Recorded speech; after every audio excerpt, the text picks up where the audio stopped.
Hello and welcome to the Now Spinning Magazine podcast with me, Phil Aston. And on this particular episode, I am honoured to have with me from the prog corner, Scot Lade. Welcome, Scott. Hey, thanks for having me, Phil. This is awesome. This is going to be a lot of fun today. This is because the subject, everybody, is the band Yes. And we've picked 5 albums by the band Yes, but it isn't going to be us ranking the top 5 albums of this fantastic prog band. It is us listing the 5 albums by Yes we personally play the most. And I have no idea what Scott's going to say, and he has no idea what I'm going to say. No, it's more fun like that. Yeah, exactly. And it's possible with some of the things that I know I'm going to pick that the prog police might be coming round and knocking on the door. Oh, that's all right. With a band like Yes, I mean, any band that's been around over 50 years has had a lot of different eras, a lot of different, stylistic changes and whatnot. And with Yes, you also have the personnel changes to deal with. So it's a lot. But since we're going with the 5 Yes albums that we've listened to the most in our lifetime, for me, that makes it really rough for the new albums. Right. I mean, because if you add up the number of times I've listened to, say, Aurora, it's going to take years and years before it can, get to the level of how much I listen to 90125 or Big Generator or any of the older 70s albums, obviously. So, it's a really interesting task that you set forth for us today, Phil. Because as we were saying before we went live, any band that we really, really like, there's a good chance that our most listened to album by that band is not our favorite one. Because for me, like there's certain albums that have such meaning for me and are so important to me that I only play them on special occasions. You know what I mean? It's like certain times it just seems like it's right. Because at first I thought we were going to do our 5 favorite Yes albums. And Phil, that's real easy. That's real easy. Stephen Wilson did it for me, man. Yeah. It's these 5. Yeah. The Stephen Wilson 5. Yeah. The Yes album, Fragile, Close to the Edge, Tales from Topographic Oceans, and Relayer. Empirically, those are my 5 favorite Yes albums. And honestly, Phil, they might be my 5 favorite albums of all time by anybody. That's how much I love Yes. I mean, those 5 albums are probably my 5 favorite albums of all time. But only 3 of them make the list today. Yeah, it's interesting because I'll be honest before we even start that Fragile is not in the list that I'm about to say, but I appreciate the weight of the size and the concept of that album, what it means. And so, but as you say, sometimes I think I'm going to play Fragile. It's like a ceremony. I'm going to dust down the record player and I'm going to sit down with my favorite cup of tea and think, well, I'm going to listen to Fragile, but it doesn't happen that often. Whereas the albums that I'm going to mention actually go in and out of the CD tray or on the vinyl player quite often. So I'm going to ask you, Scott, to lead off with number 5. Number 5. Okay. Number 5, not one of my top 5 favorite Yes albums, but this album proved that Yes was more than just certain people in the lineup, right? 1980, the band had major upheaval, major turmoil. They dropped Drama, and the American audiences were okay with it. But the UK audiences were brutal, man. I mean, I guess they were yelling and screaming and throwing stuff at Trevor Horn. It was a really unpleasant experience for him, which is really sad because, man, I wish we could have had a couple more records by this particular lineup of the band. Drama, in some ways, is their best constructed album. It might be their most listenable album, start to finish, the way it's constructed, beginning with Machine Messiah, ending with Tempest Fugit, having shorter songs interspersed in there. It's just a great listen, start to finish. And it proved that Yes was more than just John Anderson, right? Because Steve Howe sounds amazing on this record, but it's really Alan White and Chris Squire. Might be their finest moment. The rhythm section on Drama, on fire, and the artwork's really, really cool too. So, yeah, Drama is at number 5 for me. So it's a great choice because in the UK, when Buggles joined Yes, which was this seen as kind of like joke pop band, it was. In the UK, we really had trouble with this. We really, really had problems with this. And a lot of us didn't even play it because we just made up our minds that it was just going to be awful. Now I feel very confident in saying that a lot of my mates and who I grew up with, this is now seen as a great album by Yes. Oh yeah, even Rick Wakeman has commented on Drama, which is weird because he was very brutal to Relayer, which he also did not play on, stating that there's nothing I could contribute to Relayer, and Rick was probably right. Yeah, right. Well, mine. You started in 1980. I'm going to actually roll forwards to 1987. So this one would probably, the village elders and the Yes camp will probably be stunned with this, but I always thought Big Generator, what drew me in was the sound of the album, the actual sound of it. Yes, some people might say it's got a very 80s kind of production, but everything about the 80s was massive. The drums are huge, the guitars are huge, the whole soundscape is fantastic. And Tony Kaye, Chris Squire, Alan White, Trevor Rabin, John Anderson. I just think the songs, yes, it's so far away from, where we were in the 70s, but it shows that, to me, how I feel about progressive rock is that they were constantly pushing the envelope, seeing what was going on around them, taking the best bits that they like the sound of, and then mixing it into the Yes pot and creating their own sound, really. I know the one prior to this had the hit single on, and this one at this time wasn't kind of a huge album over here, but for my eldest son, who's in his early 30s, and his mates, this is one of their favorite albums by Yes, and it's because of the way it sounds. Yeah. It did pretty well in the US, not as good as its predecessor. Yeah. I think 4 years was probably way too long between albums in the 80s. Had they put out records every year in the 80s, I think Yes probably would have dominated the 80s in a way nobody understands, because let's be honest, Owner of a Lonely Heart changed a lot of people's minds about what pop music could do and where it could go. And a lot of that, of course, is Trevor Horn's production. But I guess he bugged out halfway through Big Generator. I guess there were so many conflicts and personal, fighting between Tony Kaye and Trevor Horn. It was just getting out of control. So he had to bug out. And the result is an album that, not only took 4 years, but it was recorded in like 4 different countries. And it's it's a real weird album. But the one thing I always enjoyed about it, unlike 90125, John Anderson was all in from the word go on this album. Whereas with 90125, he just showed up at the 11th hour, sang a couple things, and that was it. Yeah. That's a good point, Scott. I mean, the opening one, Rhythm of Love, it's such a powerful song. It's such a great feel good driving down the highway top of summer song.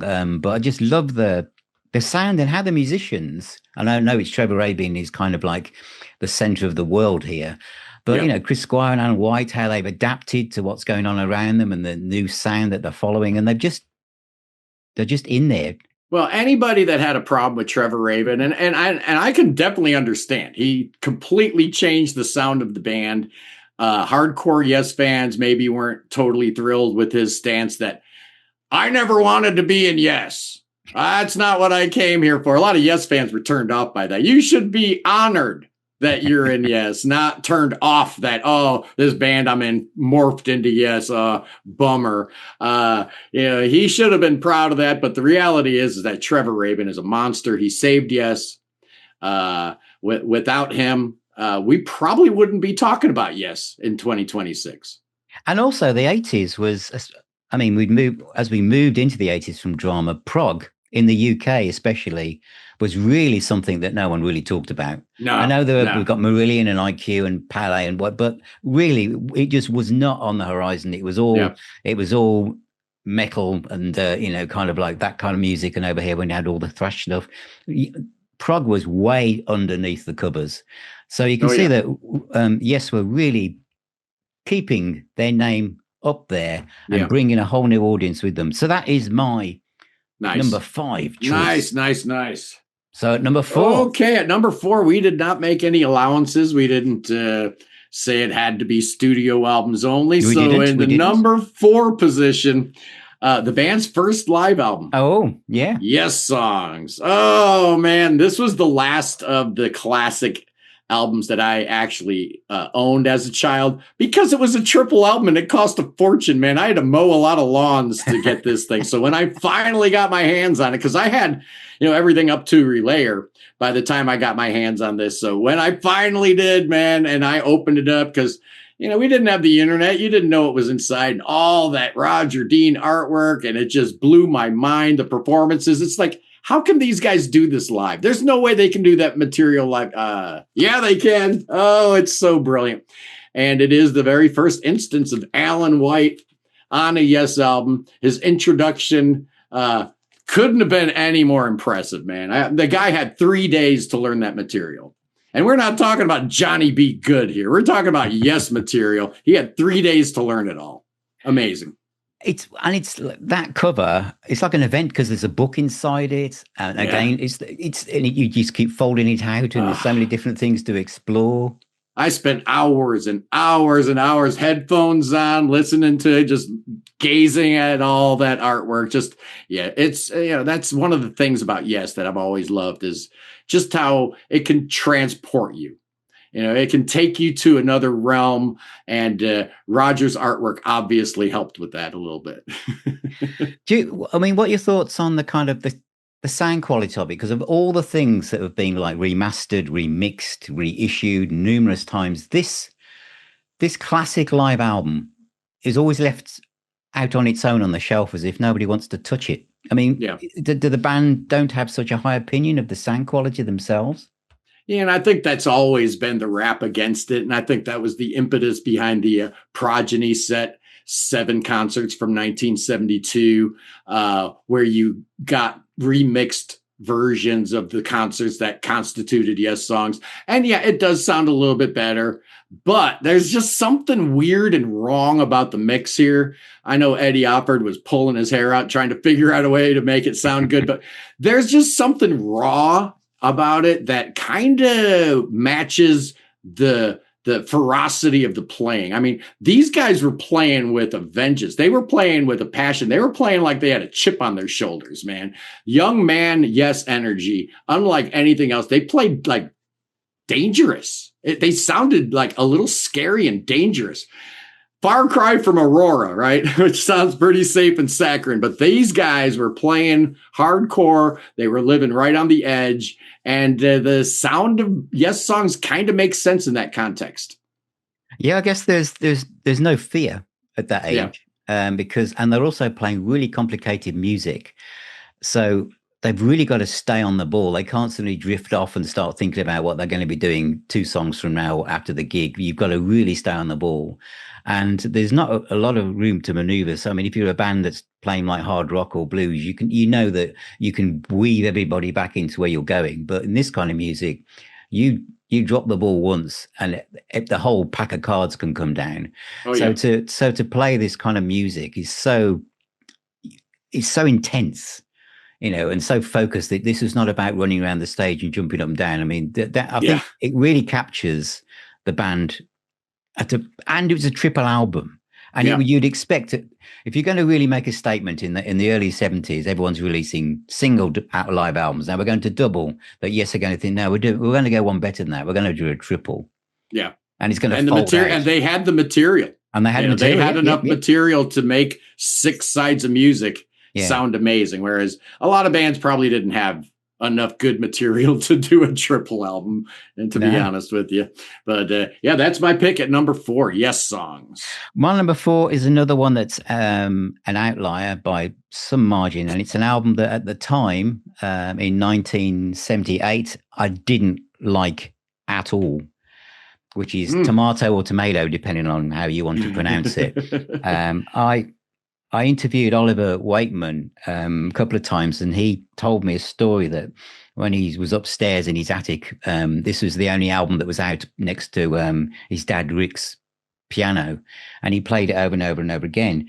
And that did make me revisit it. But one of the things about this album, and I bought the single "Don't Save the Whale," which I didn't like at all after what came before it, but as the years have rolled by, there's something about the fact that each time I look at it, doesn't matter how many times I play it, the songs don't sink in like the classics. There's something about them that evaporates. But because I'm not familiar with it, even after all this time, when I'm thinking I'm going to play some Yes, a lot of the times this will come to the top because I think there's something about those shorter songs. It's unlike Yes, but the more I played it, the more I realized the Yes is still in amongst it all.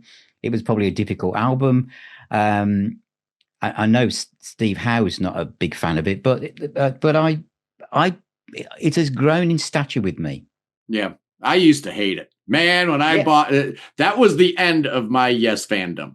When Tormato came out in 1978, I bought the cassette. I was living on a boat. That cassette ended up at the bottom of the ocean, man, somewhere between Puerto Rico and the Dominican Republic. I was so angry and pissed off. Don't Kill the Whale came out. I'm like, I'm done. And honestly, I didn't look back on prog rock until probably 2000. I was done for 22 years. That's how much that album hurt my feelings. But you know what? Yeah. In retrospect, it's a good album. Yeah, it really is. There's a lot of good tracks on there. It's just not, it's not Relayer. Yeah, because I think the CD's got about an extra 1, 2, 3, 4, 5, 6, 7, 8, 9 extra tracks. Somebody actually said in there when I reviewed Aurora, someone said to me they hadn't listened to Yes since 1978 because of this. Yep. No, they're missing out. There's been a lot of good stuff in the interim. There has been a lot of good stuff. Everybody watching I think, the album cover for Going for the One and Tormato both probably turned off some hardcore long-term Yes fans that expected the fantasy artwork of Roger Dean and whatnot. And there's a story that the album cover with the he's got those divining sticks, right? He's looking for water or something, I guess, is the whole thing. Those are divining sticks. Apparently, Hypnosis gave that album cover to XTC for their second album. I didn't know that. Andy Partridge took one look and he's like, "You got anything else? That's terrible." And he was right. It's not a good album cover. It's not a good album cover. And the album should have been called Tor. Tor, yes, T-O-R, Tor. Yeah, T-O-R. It should have been called Tor because that's where they're standing. They're standing on Yes Tor right there. Absolutely. That should have been the name of the album. They got too cute. Yeah, that's the album. It should have been called Tor. But brilliant. Good choice. Good choice. Number 3. At number 3, going to shock the world at number 3. Sometimes perfection is boring. And, this album has never been my favorite Yes album, even though I can admit it is their best album and probably the best album in the entire over of progressive rock. It is. Of course, it's close to the edge, but it's just so perfect, man. I sometimes get bored with the perfection. I honestly do. I think, and you and I might be like the greatest song ever written. I never listened to it, man. I never listened to it. It's almost too perfect. It's almost too pristine. And I don't listen to it nearly as much as my top 2. But my estimation of this album is probably like most progressive rock fans. Yeah, it's probably the greatest album in the history of prog rock. It's got everything you want. The sidelong epic, the 2 shorter songs, Eddie Alford's production. I mean, there's a reason why when it was done and they finished mixing it, Bill Bruford was like, "That's it. I can't do nothing else, man. There's no topping that," basically. What he was saying in no uncertain terms, that's the cookie. I'm done. And he's not wrong. He's not. It's not the Yes album I play the most by a long shot. Not because I don't rate it, because it is a masterpiece. It's perfection. It's like a painting you put on the wall. Yeah. It comes top in so many lists, and so it should. Yep. But because I know it so well, when I think about playing it, I think, well, I know that. I'm going to look for something. I'm going to look for something. Tormato, your Tormato pick makes more sense in that context. It really does. Yeah, exactly. So, great choice. Now, right, my next one is probably more obvious. I'm only going to roll back 12 months from the other one. And it's Going for the One. Oh, God, I just... Yes, this is an album which, if I did a ranking, it would be way up there because I just love this. I saw them on this tour, and it was the first time I'd seen Yes live. And so when that happens, and you're kind of only 18, it presses so many emotional buttons that it's kind of burnt into your memory that when you look at it and try and look at it objectively, it becomes harder to do that because it's wrapped up with what was going on, how you felt the first time you heard it. But more than that, there's a specific song on here, which is Turn of the Century. Oh, yeah, that's the best song on the album. This literally brings me to tears. I think it's such a moving piece of music. It is immaculate. It's so original. And if it's just beautiful. If anyone ever wants to talk smack about Alan White, Bill Bruford is the only drummer for Yes. Turn them to Turn of the Century. That song doesn't exist without the brain of Alan White. That's his song. He wrote most of it. Yeah, all the tuned percussion and stuff. Oh, his there's no drumming in the song, but his percussion is everything. It's so good. But I mean, it's also, was it Parallels? It's quite a heavy song. It's quite a driving rock song, but very different to kind of, Yes, Awaken is the classic. Wondrous Stories was a massive hit. And Going for the One itself with all that slide guitar. And it has a fold out panel cover. It just feels huge. But this is an album that I do play a lot. And they've got to find the mastered multi-tracks to this and do some stuff. I think they're gone. I think Going for the One in Tormato, the masters are gone, from what I heard. But with AI nowadays, demix it. There's hope that we could get better mixes of both of those albums. Eddie Offord sorely missed on Going for the One. You've got 10 hands on the faders. Everybody's like, I'm not loud enough. I'm not loud enough. Oh, my keyboards aren't loud enough here. Everybody's sliding the faders up into the red, and nobody was in control, and it showed. Yeah, it's a bit top heavy, isn't it? Yeah, it's real trebly. Yeah, it's very trebly. Yeah, but it's just to me wonderful album that I never ever tire of. Begging for a remix and remaster. Absolutely, it is. Oh, that's a good pick, Phil. That's a good pick. That my first Yes show was the year before, 1976. I saw them on the solo album tour with the Roger Dean Crab Nebula stage. And by the time they rolled into Milwaukee, they'd pretty much done away with all the solo album tracks because nobody cared about that. We just want to hear Gates of Delirium, man. We don't want to hear a John Anderson harp solo for a half an hour. Come on now. Or do we? Or do we? I think exactly. We do. Yeah. Oh, at number 2, Phil. At number 2, shockingly not number 1. But we talked about how certain albums have almost like a religious experience when you listen to them. And Yes is very spiritual anyway, with all the hippy dippy John Anderson Easternisms and whatnot. References to all kinds of crazy stuff like, I don't know, Paramahansa, all the yogi autobiography of a yogi. Well, there it is at number 2. It can't be number 1, even though I played this album probably 10,000 times. It's still, I don't listen to it as much now as I did back then. Because back when I first got this, I hated it. I liked side 1. I didn't like the rest. But Yes was my favorite band, doggone it. And I'm going to listen to this over and over and over until I get it, until I understand, until I love it. And I was successful. But honestly, it took like 2 or 3 years to get there, to understand it all. And now I'm at the point where like once a month, I'll sit down and say, okay, it's time for the best 80 minutes of my month.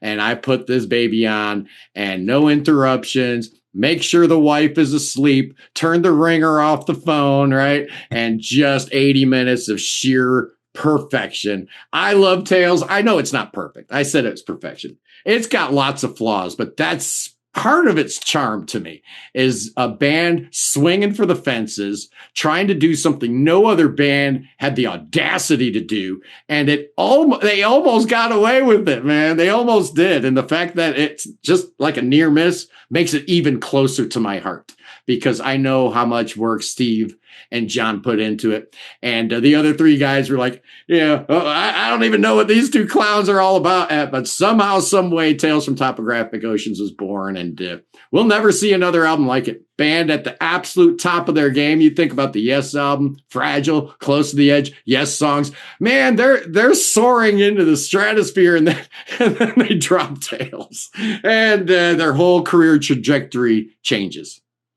God bless him. Well, God bless him. I don't think there won't think many people were ready for that. No. And I think a lot of people then held it up as a reason why punk had to happen in the Yeah. UK because someone's got to stop this stuff because Yeah, they got to be stopped. And they did. They did have to be stopped. They were going to kill somebody. Yeah, but it's interesting how as years have rolled by, and that super deluxe edition with 12 odd Oh, discs in it. yeah. I got that right here. Yeah. Oh, yeah. I cried like a baby because Rhino didn't send me a copy. I was seeing you and a whole bunch of other people reviewing it. I'm like, I didn't get a free copy. Like a baby, I was crying, and I had like 4 of my subscribers send me one. 4. Yeah, so I had to. I did some giveaways. We ran a raffle for it, but yeah, cool. Yeah, my favorite cool. album of all time, and it comes in at number 2. Excellent. Right.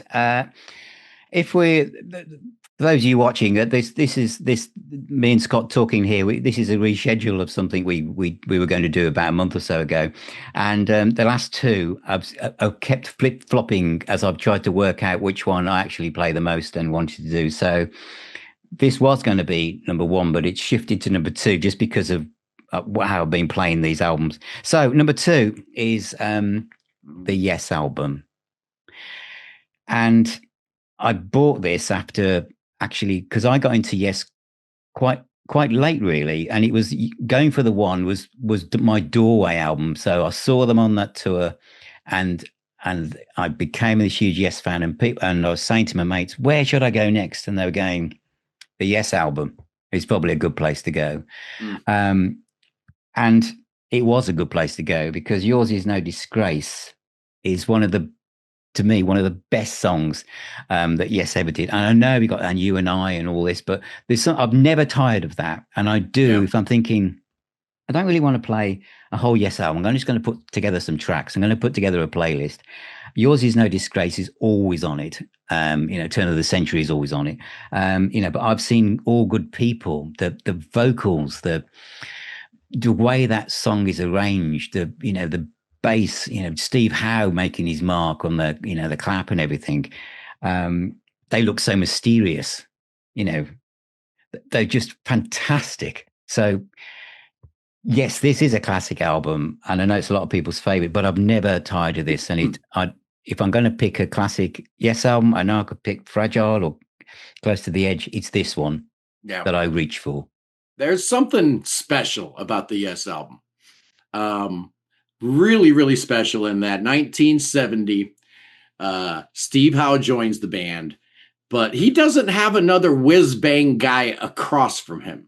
No. He's got Tony Kaye plunking down chords on a Hammond or a piano. That's it. The synthesizers that you hear on the Yes album, that's John Anderson. Tony Kaye didn't want to touch a synthesizer. So you have this whole different sound going on, which was absolutely perfect for Steve Howe to weave his magic, man. There's no, fighting with Rick Wakeman over oral space. He's got it all. And man, he is all over that. Talk about announcing his presence to the world. Yeah, that's why Clap is on there. Just to let everybody know. This is who I am. Yeah, we got the best guitar player in the world in our band. Put that in your pipe and smoke it. Yeah, so it's a different kind of album because as soon as Wakeman shows up, it's a different balance, right? Yeah.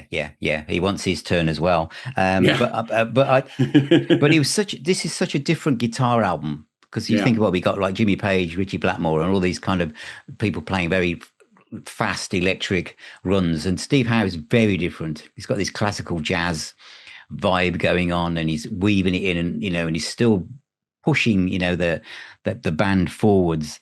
I've never tired of it. And yes, you should said at the start. I mean, the Steve Wilson remix on this is stunning. It's really good, isn't it? And I just love Steve's guitar tone. Yeah. On the Yes album, it's probably his best sounding guitar tone. It's all the ES 175. He started introducing different guitars, like Tails. It's almost all on a Les Paul. Relayer. It's almost all on a Fender. That's not the Steve Howe I want. The Steve Howe that I have in my brain is that semi-hollow, big body ES 175 that he at the height of Yes, he'd buy 2 first first class plane tickets, one for him and one for his Gibson. That's how much that guitar meant to him.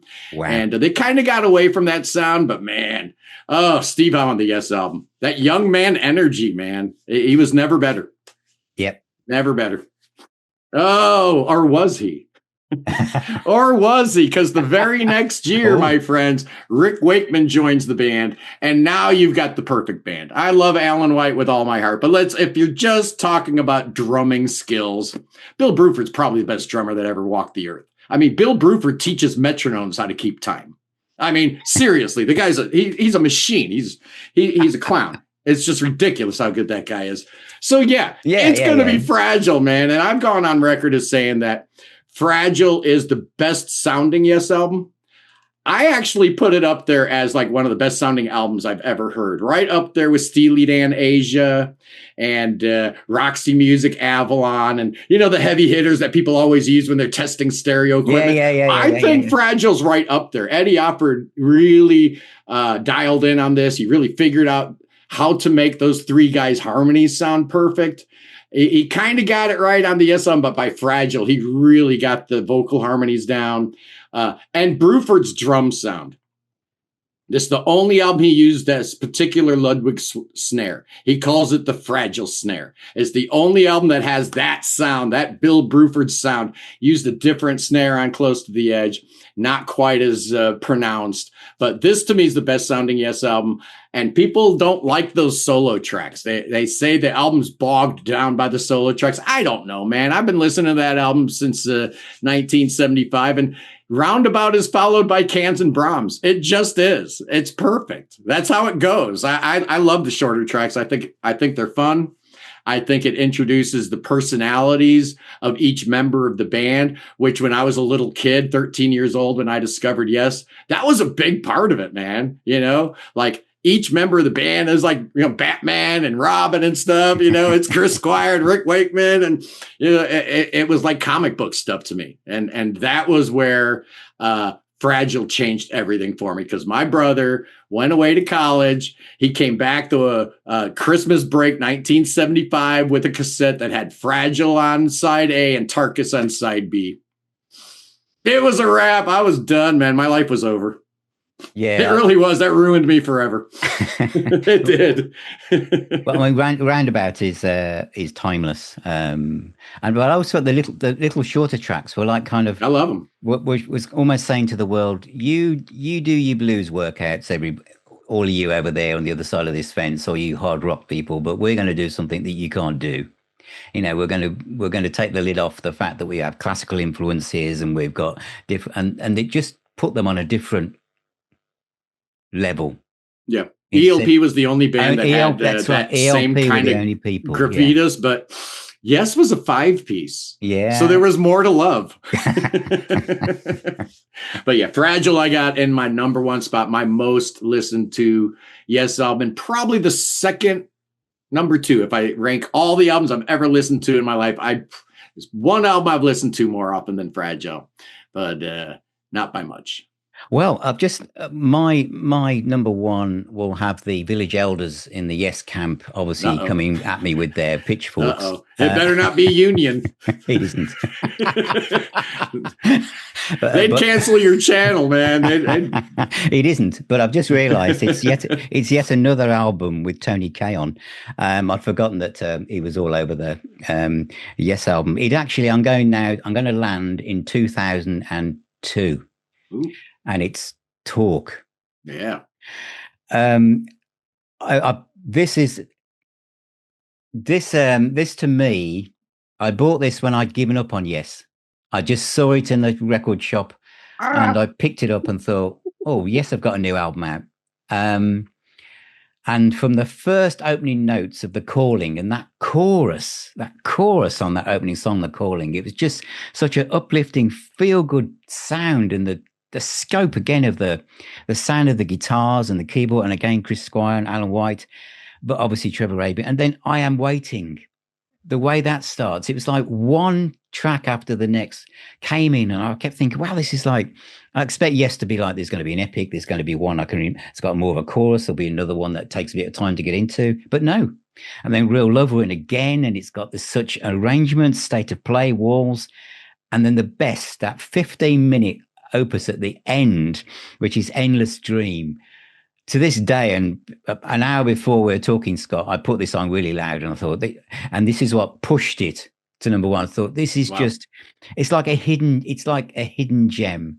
Everyone talks about Yes and all these classic albums, but this is just never bubbles to the surface. Yeah.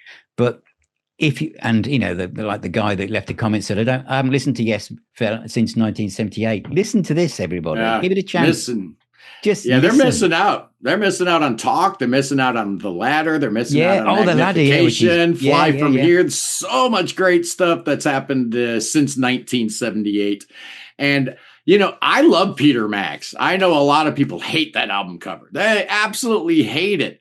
I was a big Peter Max fan, so I'm old enough to remember when he was relevant back in the 70s and, you know, painting all this stuff, the American Bicentennial in 1970s. Yeah. Peter Max was a big deal. So when he did a Yes album cover, I was like actually pretty excited thinking, you know, maybe this might help Yes, because their last couple albums haven't done all that well. So maybe this will do a little something for them. And again, it didn't do anything. It was on a smaller label, and the times had changed. Certainly prog wasn't, you know, where it is today. Because back then, if you said the word prog, people were like, that's a 4-letter word, man. Don't curse around me. Yeah, everyone would have just run to the hills. But if this album if it had landed 10, 15 years later, it would have completely gone off the charts. I think it would have been huge.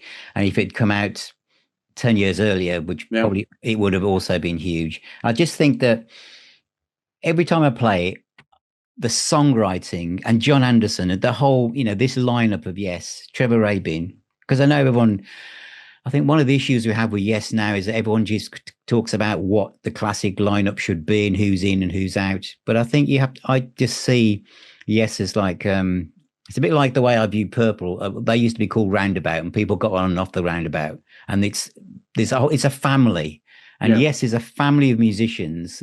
Each one of them coming in and out of the band has taken the band forward. Sometimes they might have slipped sideways a little bit, but overall they've moved forwards.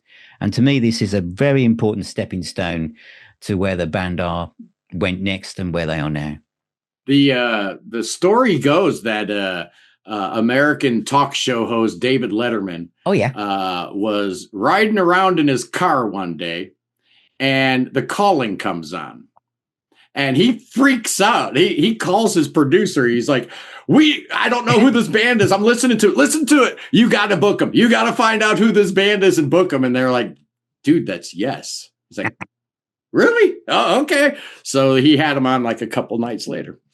And that was my first introduction to Billy Sherwood, because he played in the touring version of the band that toured for Talk. So yeah, anybody that doesn't like this current incarnation of Yes, its roots go way back. Billy Sherwood all the way to Talk, Jeff Downes all the way to Drama. I mean, Jay Shellen was handpicked by Alan White to be his successor. So I don't know Billy Sherwood was handpicked by Chris Squire. What do you want? You know, you're going to tell me that Chris Squire doesn't know what he's doing? He's the guy that wanted Trevor Rabin in the band. You got to trust Chris Squire's instincts, even from the grave. And he wanted Yes to go on for another 100 years.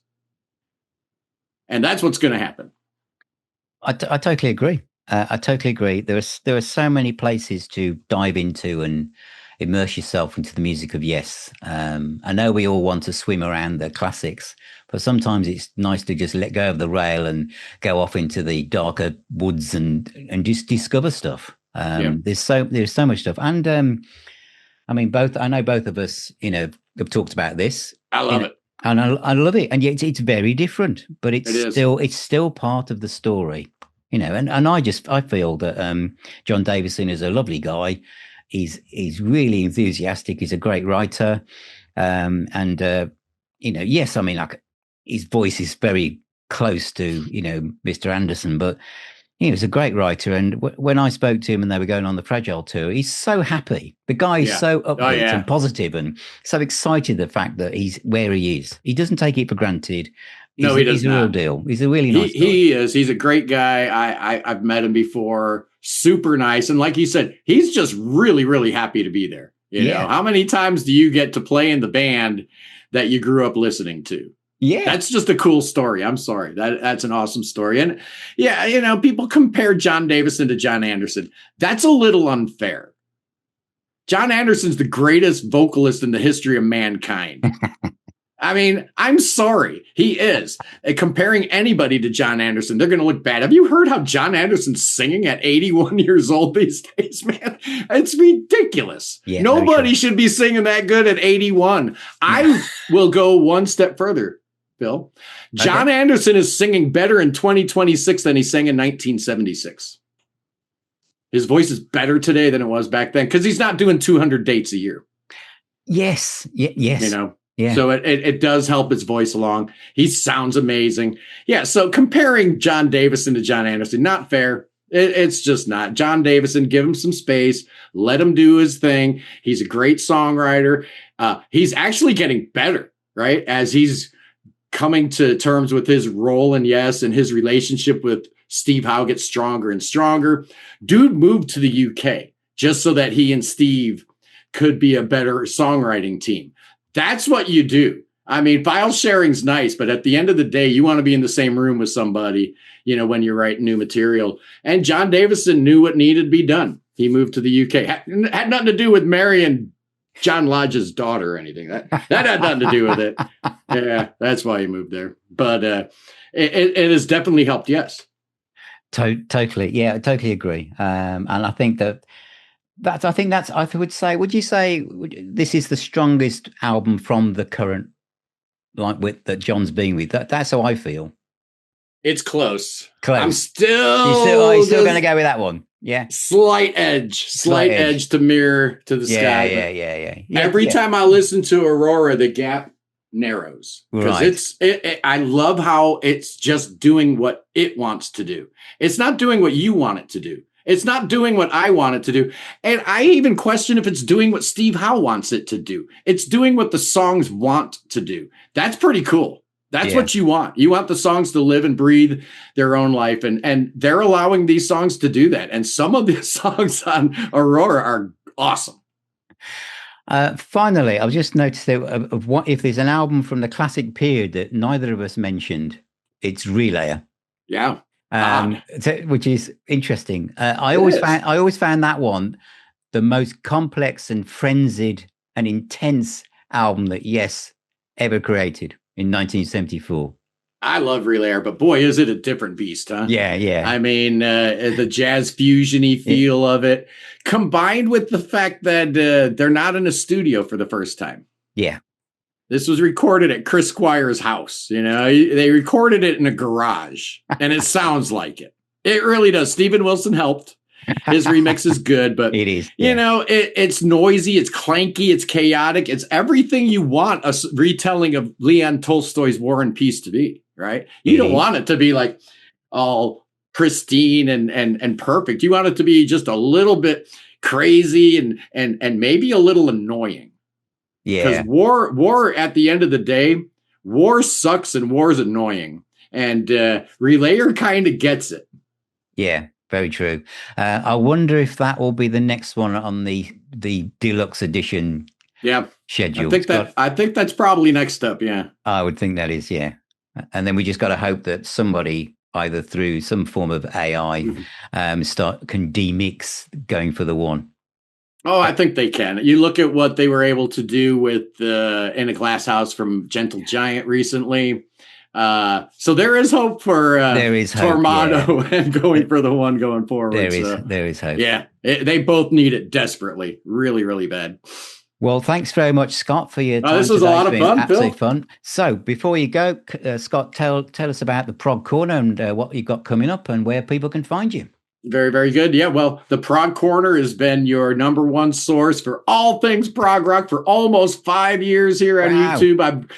Almost 1,000 videos so far. It's just been incredible since started the channel. We've accumulated a real good community of like-minded prog rock freaks. And the centerpiece of the channel, Phil, one of these days you're going to have to join us the centerpiece of the channel is each and every Sunday at 11 a.m. Eastern time, we do a live stream. And it's awesome because we're able to talk to the peanut gallery and everybody gets involved. And we have a different topic every week or a different artist coming on. This Sunday, we're going to be talking about our guilty pleasures. 5 albums, songs, bands, genres, whatever that you're not real proud that you love, but you love it anyway. So we're just gonna have some fun talking about Taylor Swift and the Osmonds and whatever people don't want to admit they like. Kiss, U2. I'm going to throw one question at you, which you don't know I'm going to ask. I just thought, because it's the prog corner and you are the man on the planet who knows your prog, where do you, the dividing line, are there any bands where you feel that they should be seen as prog, or it's like it's a prog band hiding in plain sight, but someone who goes, I don't like prog, me, I don't understand it, and you go, well, if you like blah, they're prog. I think there's a few of them. Yeah. Popular bands that a lot of people listen to, but they don't know they're listening to prog. It's beautiful. Now, we've got a couple easy suspects like Pink Floyd and Rush that people, debate their prog bona fides all day long. But what about Radiohead? Yeah. What about Radio? That sounds like prog rock to me, man. What about Iron Maiden? Ooh. That sounds like prog to me. I mean, there's a lot of bands that are, flirting with the prog rock, and really popular bands that use some of the elements of prog in their music. So I think most people, unbeknownst to them, actually like prog. They just need to be introduced to it. They just need to be, guided down the path of prog rock, because most of them are already there. They just don't know it yet. Well, everybody, if you are looking and watching this with curiosity and you want to know about progressive rock, and you're looking for someone who can help you and take you by the hand and guide you into this wonderful world of prog rock, Scot Lade is your man. And so Thanks, head Bill. off to the prog corner where Scott will look after you, and he'll make sure I that will. I will. I might scream a little bit. People sometimes say I'm a little loud. They say I scream and yell. I don't think I scream and yell. I just think I get excited about the best music ever recorded in the history of mankind. It's called prog rock, and it came out of the UK, out of the 70s. I get excited just thinking about it. So yeah, if I get a little crazy, so be it. I think anybody that doesn't get excited about the subject matter they're talking about, I view them a little suspiciously. Yeah, brilliant. Fantastic. Yeah. Thank you so Phil. Much, this Scott. was awesome. Thank you very much indeed. Take care, Scott, and we'll catch up in the future. Thank you. Absolutely. God save the king.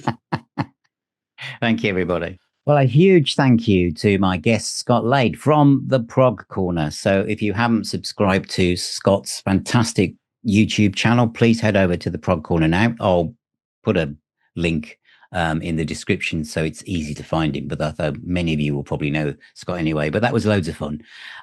2 very different lists for our most played Yes albums, and it was tricky because sometimes there's so much emotional weight attached to a specific album. It means so much, and I know it appears in ranking charts in magazines, and it's got so much heritage attached to it that it's sometimes very hard to think, it has to be that album. But actually, do I actually play it as much, or do I reach for it as much? I mean, Close to the Edge is typically, it's so big as an album. Close to the Edge, everyone lists it as one of the best albums of all time, and of course it is. But really, when the chips are down, I'm thinking, I'm going to play some Yes. What would I like to listen to? And I will reach for an album like Talk. And I played it today, on the day of doing this recording with Scott, and I absolutely loved it again. And it's just track after track. You might say, well, it's not classic Yes, but to me, it's all Yes. It's all classic Yes. It's all the different flavors. It's like I like Indian food. I have a specific dishes that I nearly always go for no matter where I go, but it doesn't mean that there's another dish on there I'm not going to like. It's all Indian food. It's all part of that restaurant, and to me that is Yes. There are so many different dishes on offer across the soundscape and the decades from this fantastic band. I mean, the first two albums are fantastic. The recent stuff, the amount of live albums.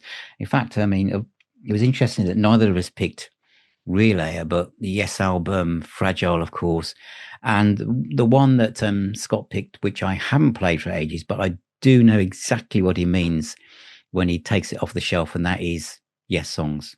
That the cover, the artwork, the book, there's the event of putting that on, and how amazing that must have sounded to young kids, almost the same age as the band when they first released that fantastic stuff. But yeah, explore. Let us know in the comments what you think of my choices and Scott's choices. But I hope you found that interesting and inspiring to go and listen to some Yes.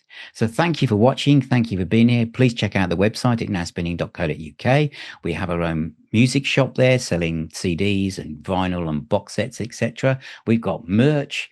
And if you become a patron, you get access to our private communities, and you can come along to our pub, which meets up twice a month, called the Now Spinning Arms as well. Please subscribe to the YouTube channel. We also have a podcast, so whichever your favorite podcast platform is, we're on there as well. Take care, all of you. And remember, music is the healer and the doctor. Keep spinning those discs, and I'll talk to you all very, very soon.